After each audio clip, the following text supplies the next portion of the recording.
Hello दोस्तों, स्वागत है आपका इस नई वीडियो में। दोस्तों, आज हम उत्तराखंड जीके से संबंधित कुछ महत्वपूर्ण प्रश्न लेकर के आपके समक्ष उपस्थित हुए हैं। तो बिना देरी किए इन महत्वपूर्ण सवालों को शुरू करते हैं। इससे पहले अगर आपने चैनल को सब्सक्राइब नहीं किया है तो चैनल को सब्सक्राइब करें। चलिए, इस वीडियो का पहला प्रश्न है, जिम कॉर्बेट उद्यान किस वर्ष बना? आपको बताना है कि जिम राष्ट्रीय उद्यान का निर्माण ये किस वर्ष हुआ था। आपका सही आंसर होगा वर्ष 1936 में।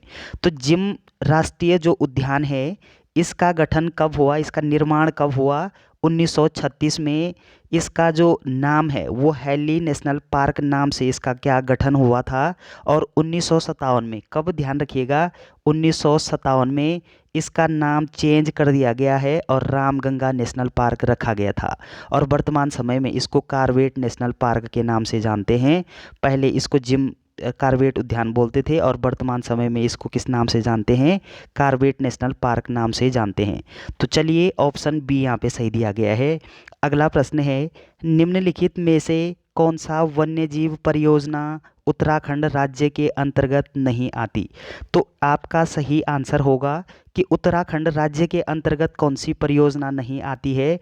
तो आपका सही आंसर होगा गैंडा परियोजना। ये उत्तराखंड राज्य के अंतर्गत नहीं आती है। ऑप्शन डी यहाँ पे सही दिया गया है।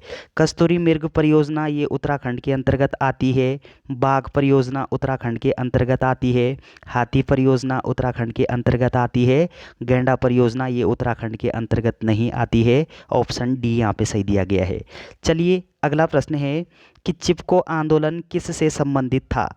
आपको बताना है कि चिपको आंदोलन ये किस से संबंधित था। आपका सही आंसर क्या होगा कि वृक्षों के कटान रोकने के लिए एक आंदोलन चलाया जाता है उत्तराखंड के चमोली जनपद के रैणी गांव से, कि वृक्षों के कटान को रोकने के लिए ये चिपको आंदोलन संबंधित था। ऑप्शन ए यहाँ पे सही दिया गया है। अगला पॉइंट आपको क्या ध्यान रखना है चिपको आंदोलन से, कि ये जो चिपको आंदोलन है ये किस जनपद से संबंधित है। आप बोलोगे चमोली जनपद से संबंधित है। और कब हुआ ये चिपको आंदोलन? आप बोलोगे वर्ष 1974 ईस्वी में होता है। कब होता है? 1974 में होता है। और इस आंदोलन के प्रणेता कौन थे? आप बोलोगे कि गौरा देवी इस आंदोलन की प्रणेता थी। और अगला पॉइंट आपको क्या ध्यान रखना है कि गौरा देवी को 1986 ईस्वी में क्या एक पुरस्कार दिया गया था, वृक्ष मित्र पुरस्कार। कब दिया गया था? आप बोलोगे 1986 में दिया गया था। किसको दिया गया था? आप बोलोगे गौरा देवी जी को दिया गया था। तो चलिए, ऑप्शन ए यहाँ पे सही दिया गया है। अगला प्रश्न है, राज्य में सर्वाधिक वन कितने ऊंचाई वाले क्षेत्रों में है? तो कितने ऊंचाई वाले क्षेत्रों में है सर्वाधिक वन? आपको बताना है। आपका सही आंसर होगा कि 1800 से 3000 मीटर तक। ऑप्शन ए यहाँ पे सही दिया गया है। तो चलिए, अगला प्रश्न है कि कौन पर्वतारोही उत्तरकाशी के दयारा बुग्याल को पर्यटन मानचित्र पर लाई है? आपको बताना है कि कौन से पर्वतारोही थे वो उत्तरकाशी के। जो दयारा बुग्याल है उत्तरकाशी का, उसको पर्यटन मानचित्र पर किसने लाया था? आपका सही आंसर होगा चंद्रप्रभा संतवा, लिखा हुआ है यहाँ पे। ऑप्शन ए यहाँ पे सही दिया गया है। अगला प्रश्न है, हेमकुंड साहिब का दूसरा नाम है। तो हेमकुंड साहिब का दूसरा नाम क्या है? इंपॉर्टेंट प्रश्न है। आपका सही आंसर होगा कि हेमकुंड साहिब का दूसरा नाम लोकपाल मंदिर भी है। ऑप्शन सी यहाँ पे सही दिया गया है। अगला पॉइंट क्या ध्यान रखना है आपको कि ये जो हेमकुंड साहिब है ये किस जनपद में अवस्थित है? आप बोलोगे चमोली जनपद में अवस्थित है। आपका ऑप्शन सी यहाँ पे सही दिया गया है। अगला प्रश्न है, राज्य में वन पंचायतों के अधीन कितने प्रतिशत वन हैं? तो कितने प्रतिशत वन है वन पंचायतों के अंतर्गत? आपका सही आंसर होगा 15.32% वन ये वन पंचायतों के अंतर्गत आते हैं। ऑप्शन ए यहाँ पे सही दिया गया है। अगला प्रश्न है, भोजपत्र वृक्ष मिलता है तो कहाँ पर मिलता है भोजपत्र वृक्ष?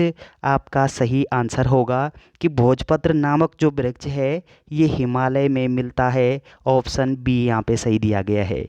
अगला प्रश्न है कि कॉर्बेट तथा राजाजी राष्ट्रीय उद्यान में वन्यजीव प्रबंध हेतु किस पैमाने पर हवाई छायाचित्र लेना ठीक है? तो आपका सही आंसर क्या होगा? आपका सही आंसर होगा अति दीर्घ पैमाने पर। अति दीर्घ पैमाने पर आपका सही उत्तर हो जाएगा ऑप्शन डी, यहाँ पे सही दिया गया है। अगला प्रश्न है, निम्न में से कौन सा बुग्याल उत्तरकाशी जिले में स्थित है? तो उत्तरकाशी जिले का कौन सा बुग्याल है? आपका सही आंसर होगा कि दयारा बुग्याल। ये उत्तरकाशी जनपद का बहुत चर्चित बुग्याल है। ऑप्शन सी यहाँ पे सही दिया गया है। तो बजगी बुग्याल, बेदिनी बुग्याल ये कहाँ पे पड़ते हैं? आप बोलोगे चमोली में, और दयारा बुग्याल ये उत्तरकाशी में पड़ता है। ऑप्शन सी यहाँ पे सही दिया गया है। अगला प्रश्न है, राज्य में जड़ी बूटियों के संरक्षण एवं संग्रहण के लिए जिलेवार भेषज सहकारी संघों की स्थापना की गई। तो कब की गई थी? आपका सही आंसर होगा कि वर्ष 1980 ईस्वी में की गई थी। ऑप्शन डी यहाँ पे सही दिया गया है। अगला प्रश्न है कि कब देहरादून में देश के प्रथम वन महाविद्यालय की स्थापना की गई? तो देश के प्रथम वन महाविद्यालय की स्थापना देहरादून में की गई है। और कब की गई थी? आपका सही आंसर होगा वर्ष 1878 ईस्वी में की गई थी। ऑप्शन बी यहाँ पे सही दिया गया है। अगला प्रश्न है, बांज की कौन सी प्रजाति उत्तराखंड की पर्यावरण सुरक्षा तथा जनमानस की उपयोगिता की दृष्टि से अत्यधिक महत्वपूर्ण है? तो कौन सी प्रजाति है वो बांज की जो अत्यधिक सुरक्षा और जनमानस की उपयोगिता की दृष्टि से इम्पोर्टेंट है? आपका सही आंसर होगा सफ़ेद प्रजाति। ऑप्शन बी यहाँ पे सही दिया गया है। अगला पॉइंट आपको क्या ध्यान रखना है कि उत्तराखंड में बांज की कितनी प्रजातियां पाई जाती है? आप बोलोगे 5 प्रजातियां पाई जाती है उत्तराखंड में। और बांज को उत्तराखंड में क्या बोला जाता है? आप बोलोगे हरा सोना नाम से भी जानते हैं बांज को। तो चलिए, सफ़ेद प्रजाति आपका सही आंसर हो जाएगा। तो अगला प्रश्न है कि वन प्रबंधन अधिनियम 1982 में कितनी जड़ी बूटियों को प्रतिबंधित किया गया है? तो वन संरक्षण अधिनियम ये कब बना? आप बोलोगे 1982 में वन संरक्षण अधिनियम पारित होता है। और कितनी जड़ी बूटियों को प्रतिबंधित किया गया है वन संरक्षण अधिनियम के द्वारा? आपका सही आंसर होगा कि 114 जड़ी बूटियों को प्रतिबंधित किया गया है। ऑप्शन डी यहाँ पे सही दिया गया है।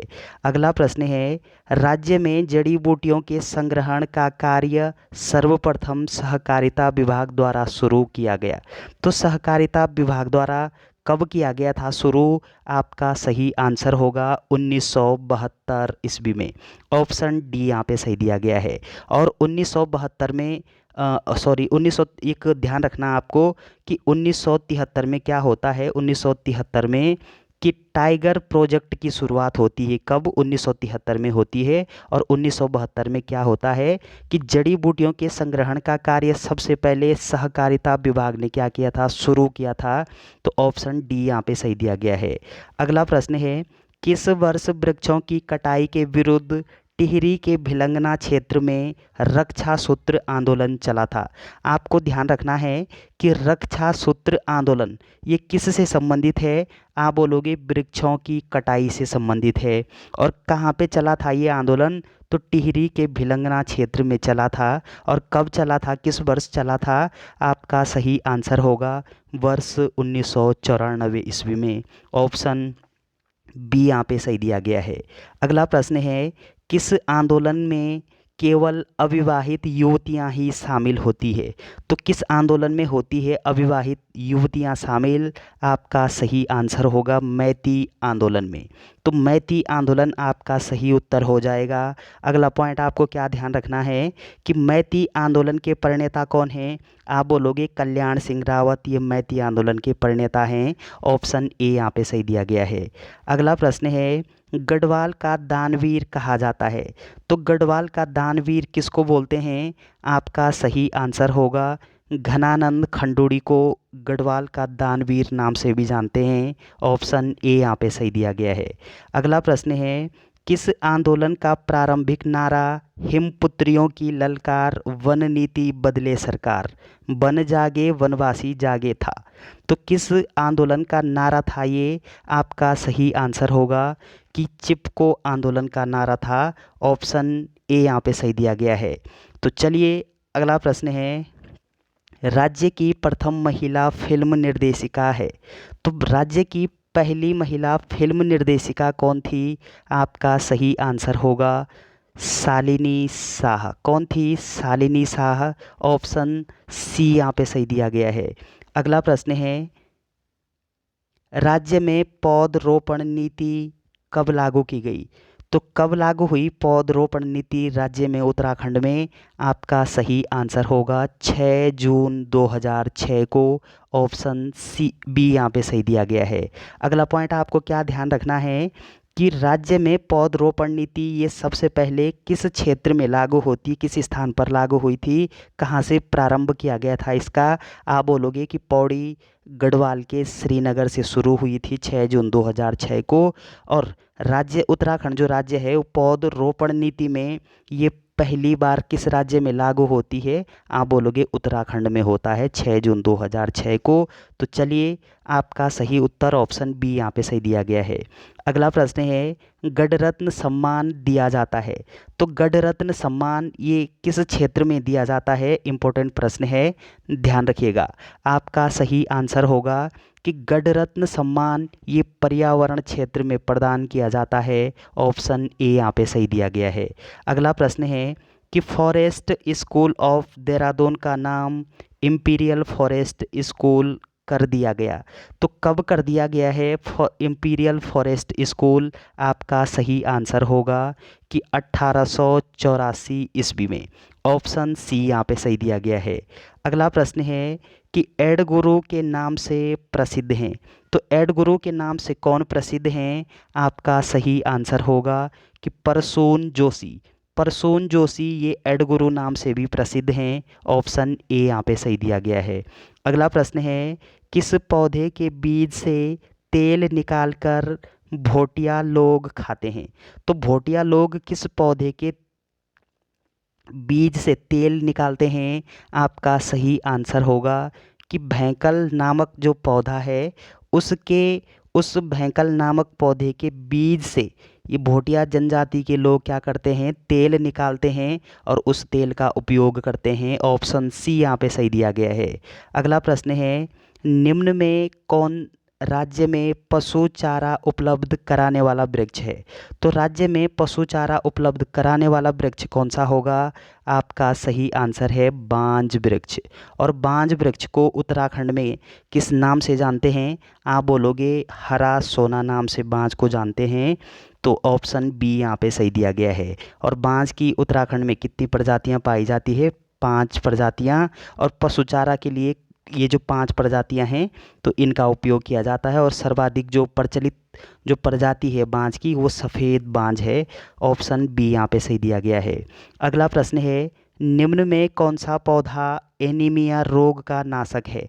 तो एनीमिया रोग का नाशक कौन सा पौधा है?